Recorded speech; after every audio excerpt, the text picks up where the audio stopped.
Hello everybody, Merry Christmas. Hello everybody, welcome back. I hope we are well. It's not that long until Christmas. So today, I'm going to be doing a festive themed agony aunt. Been a while since the agony aunts have been about. So I put out the question, have you got any Christmas related woes or issues or, Christmas is an awkward time of year, innit? Like there's family drama, boyfriend drama, or like partner drama, all the dramas, potential dramas in there. I'm getting ready because I'm going out for a meal tonight. So we'll do this whilst I put my face on. Dealing with rude comments on my tattoos from my nan around the Christmas dinner table. The older generation do like to be judgy, don't they, when it comes to stuff like this? And I think the best way to navigate that is just by being slightly sarcastic and be like, well, it's just a good job it's not on your body then, isn't it, Nan? I don't know. I know there's probably more polite ways to deal with this and almost like a rise above it attitude. I don't know the relationship with you and your Nan, but I'm a bit more feisty and a little bit more cheeky. So I would just be like, well, you know what, Nan? It's a good job it's not on you, is it? Innit? It's no one else's business what goes on your body, innit? And older people don't tend to like tattoos. I mean, if my grandparents were about, I can guarantee you, my Nanny Maureen, the ledge, bloody nightmare of a woman. But she would be like, what you been doing getting all that put on there? Oh, you're a ramen girl, aren't you? What do you look like? And I'd be like, Nanny, shut up. I'll do what I want. Nanny, Mo. Do you know what? I don't care what you think, Nanny Mo. R.I.P. She's gonna haunt me now. If I start smelling cigarettes, I know she's in the house. How to get in the festive mood when it's just not happening yet. Do you know what? Don't worry about it. Like, if you're not in the festive mood, you don't need to be in the festive mood. Last year I was not in the festive mood. In fact, I was going for a breakup. I took my Christmas tree down on Christmas Day. It was great. But yeah, if you're not feeling it, don't feel the pressure to feel it. Christmas is everywhere, isn't it? Like, there's always so much pressure to feel festive this time of year, innit? Like, you just can't escape it. That's what makes it the hardest, is there's no escaping from it, and it's just an expectation to be festive. To be honest, I'm not, Christmas makes me feel anxious because of the expectation. The expectation to be upbeat and happy and feel really good. I've had some shit things happen to me over Christmas time, so I just have an association with it being bad. I'm very, very happy in my new relationship, and because I'm very happy in my relationship, I just feel happy generally, so I'm more happy to do Christmassy stuff because I am happy in myself. I'm not saying that if you are down in the dumps and it means you can't be festive, because I do believe that there is joy that comes from Christmas activities, but no, it doesn't necessarily have to be about being festive. It could just be a case of I'm going to use this as an opportunity to reconnect with some friends and have a catch up or go for dinner with someone, or this week for me especially, I'm being very social. It just happens to be all my gatherings are happening in 1 week, but they wouldn't have happened had it not been Christmas, because the whole point of these gatherings are Christmas drinks. Well, I live with my boyfriend, but he doesn't want to spend Christmas morning with me. I can only see him later in the day. Can I be sad about this? I've been with him for 3 years. It's happened every year. Hell yeah, you can be sad about it. Why doesn't he not want to spend Christmas with you? I think it absolutely warrants you being sad if you want to. I know you should never tell someone how they should be thinking, but if that is what you want from a partner, for them to want to spend Christmas morning with you, and it's been 3 years, I think you are well within your rights to say, babe, this is really bothering me, this is bugging me, I really want to spend Christmas morning with you. It's been 3 years. What's going on? Have the conversation. I mean, I'd be really upset. I've been with my partner 5 months now. And I was like, we're spending Christmas morning together. I think you need to have a conversation with your man. What on earth should I gift my dad? I always resort to whiskey. You know, whiskey isn't a bad shout though, to be fair. If he likes his whiskey, get him his whiskey. I'd be happy with some whiskey. Socks, dad loves socks. Maybe a car air freshener or something. A voucher for somewhere where he can buy himself something, like maybe, I don't know, John Lewis or Sainsbury's, because they've got all the clothing there. I got my dad Sainsbury's vouchers. We did ask for them because he wanted to get some clothing from two. So I was like, yeah, sure, I'll get you some Sainsbury's vouchers if that's what you want, Daddy-o. How do you navigate not wanting to see your parents at Christmas? I would just say, you know what? I just want a quiet one this year, guys. I would quite like just to spend it by myself or whoever it is you want to spend it with. If that's cool with you. They might be upset, but you've got to do what's right for you, ain't you? And if you don't want to see them, then you don't want to see them. Wanting to host Christmas, but not wanting to invite the whole family. Yeah, I feel that one. It's tricky, isn't it? Because obviously a lot of families have people where there's people that don't get along. I got it in my family, and it's awkward because you've got family members that obviously do get along, and so I'm quite notorious for having an attitude of I do what I want and I don't need to explain myself. So if I don't invite someone to something because I don't want them there, I will just do it. I just won't invite them. And then if it causes a rift or awkwardness, or them to be like, why wasn't I get invited? I'd just be like, because I didn't want you there. And I'll explain why.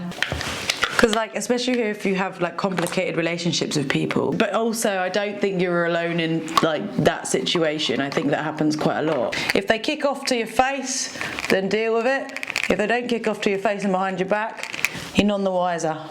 So it don't matter. Ignorance is bliss. I met someone on holiday. He's from America. I'm from the UK. Is there any point in still talking? Well, it depends if you're seeing it going anywhere, really. Like, if you, depends, you know, how often you're talking, what your intentions are.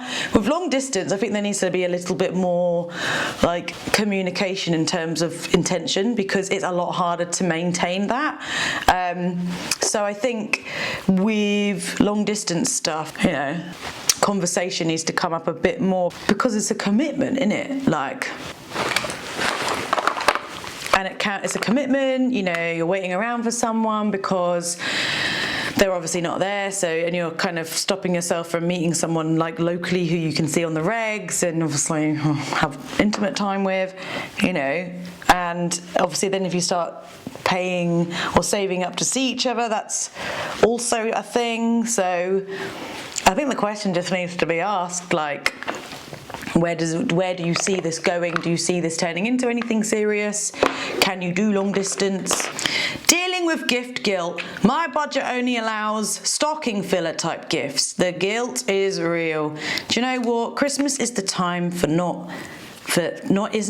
Christmas shouldn't be about the amount of money you spend on people. It's about the thought. And I know that sounds so tacky, but it's true. Like, things are expensive, and the fact that you've even put thought into buying something for someone is lovely. So don't worry about it. Also, like, it's not about how much you spend on someone. I think it's the thought that goes into that thing that you have bought them, you know? Like, okay, like, I've not done lashes in ages. There's also the art of making people shit, you know, or making it really personal. You don't have to go all out for people with, like, on Christmas. It's hard times. I think also because we are in a bit of a crisis at the moment, I do think people are a bit more understanding when it comes to presents. And like what to get each other, because it's hard times. This is my first Christmas after getting unengaged. Any advice for enjoying Christmas alone? Oh my God. So I did that last year. So last year me and my ex broke up the week before Christmas, and I was very sad.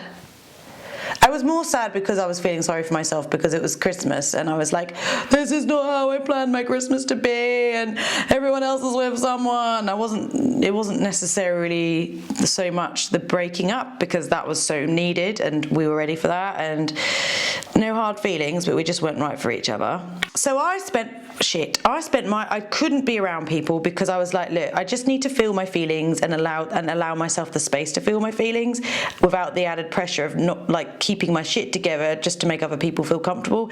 And yes, my family were very supportive and like, you know, if you need to be sad, then be sad, we won't judge you. And I'm like, yeah, that's really lovely of you and nice, but I feel bad for being sad around you because this is also your Christmas and I don't want to make it awkward. I just want you to have a nice time. So I just want to be on my own. I want to be in my own space, be in my own feelings.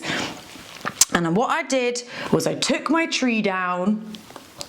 I had a bottle of whiskey and loads of cheese, and I just got a little bit drunk on my own, ate loads of delicious food, watched movies, and do you know what? I took down the tree. It was almost like, fuck Christmas. I had a great time, like genuinely felt really fucking good on Christmas Day. It felt quite empowering in a way. So my advice to you is, don't bother with a turkey and all that shite. Cook your favourite meal, put on your favourite films, get your favourite beverage, and just have a day for you. Dedicate the whole day for your well-being and just only do things that you want to do. Don't feel the pressure, don't feel like you should be doing anything, that you need to be doing anything, that you need to be seeing anybody. Just be like, what do I want to do? Probably a lot of people are going to be doing a lot of stuff that they don't want to do. I've not done lashes in so long, I actually can't remember how to do it. Okay, this is a long one. I don't know if I can even read this right. I've been with my couple for almost 5 years now, and shortly after we started dating, I noticed that he's not your typical man.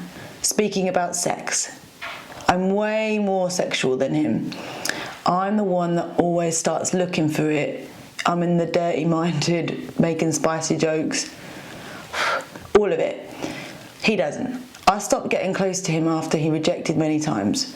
If it was for him, once a week or less. And that's not enough for me. We have talked about it many times, and he says that he's always been that way. That he enjoys sex, but he is aware that he's not the typical caveman talking, okay. He's very respectful with me, and to be honest, sometimes I wish he would go rough, but it never happens. My question is, what do you think? Does he have some kind of trauma, or is he just like that? Can there be man with way less sex drive than women? It's sex. Okay. Yeah, no, some men just don't have a high sex drive. Some don't. They just don't. Don't take it personally. I've been there, babes. I've been there. And it isn't a nice feeling because you do think it's your fault and that they don't fancy you or whatever. But some men just don't have a high sex drive. And you just need to decide whether that is going to be an issue for you or not. For me, it kind of was an issue. Like, not to the point it was the reason that we broke up, because there was other contributing factors, but that was definitely something that wasn't favourable in the relationship, is our difference in sex drive. Whereas now I'm with someone that matches my sex drive, and it's great because my love language is touch and physical touch, yeah? So I'm with a partner that makes me feel loved in the way that I need to, that I need. I know that, sex can deplete after time together, after a while, but it is just a case of whether you can deal with that, if that's the be-all end-all, or it really is an issue for you. But I don't think you should take it personally, because it's not. I just do think if you've had the conversation, you've had the conversation. What else can you do? There are just some men that have a low drive. In a man's defence, I do think that men are expected to have a high sex drive just because of how they're, represented societally. Like the amount of jokes and memes and things that are said where it's always the men asking for sex, or like, oh, I'm gonna get lucky tonight with the missus. You know, it's always aimed at the men wanting the sex and the women being rejecting or turning it down, because women apparently are portrayed as not wanting to have sex, like, ever, and that they're in luck because their wife or their girlfriend is allowing them to have sex with them. I think that is so fucking. I think that's wrong, because a lot of women also have high sex drives. But then if you're a woman with a high sex drive, you're kind of perceived as something negative, you know? I don't think men should be expected to have a high sex drive, but I also don't think women should be vilified or shamed on for having a high sex drive. So to answer my question is I don't think it's you. I think it is him just not having a high sex drive, and I don't think you should take it personally. How would you politely get rid of guests who stay too flipping long? The yawning technique. Yawn a lot to get the gist that you're tired. Start tidying things away and start talking about the day after and like what their plans are, because then it makes them kind of think that, oh yeah, we best get back now. Some of my friends who I've been friends with for a long time, they always overstay their welcome. They just love to party. They just want to party all night long, and I'm just like, have you booked your taxi yet? I'm getting tired. Basically politely telling them to fuck off. But it's alright, because I can get away with that, because we've been friends a long time and they get it. They just expect it of me. How do you deal with sensory overload with all the Christmas plans? I'm an anxious girly. Understand your boundaries and be at peace with the idea of saying no to people, because you're not missing out. If you overdo it and you burn yourself out and you get yourself into some sort of like sensory overload, you won't enjoy yourself. So say no. It's okay to say no to people. That does require a level of self-awareness in terms of knowing what's going to fuck you over, but don't feel guilty for saying no to people. Ended a 12-year relationship, having a first Christmas with a new boyfriend, but I feel sad because it's not the same. But you're in a new relationship now, and you're going to start new traditions and new experiences, and obviously things aren't going to be the same, but that's just the way it goes. You're allowed to feel sad, but look at the other perspective of it rather than seeing it through a negative glass. You never know, it might be the best fucking Christmas you've ever had. I'm not gonna think I do. Tips for spending time with family you love, but being around them drains you a bit still. Do you know what? I think that's just very common. I think families are great, but you know, a lot of socialising over Christmas, and it is draining. And we feel like, because we see everyone so happy on social media, and that we should be so happy spending time with our family and our friends, that we should just be happy all the time, that we actually forget the reality, and it's fucking annoying and it's draining, and people are annoying, and you know, there's always shit that happens, and you get tired. It's tiring. So just make sure you take the time out for yourself where you can, you know, and don't feel guilty for being tired, or don't feel guilty for saying no, because we're all in this together. We don't talk about it, but Christmas is fucking tiring. So don't worry about it. We're all going to be tired from all the socialising anyway. I'm going to be so burnt out after Christmas. I'm taking 2 weeks off. You won't see me for 2 weeks, because I'm going to be doing this. And playing PlayStation. And on that note, I am going to be going, because I need to be somewhere. Thank you so much for watching.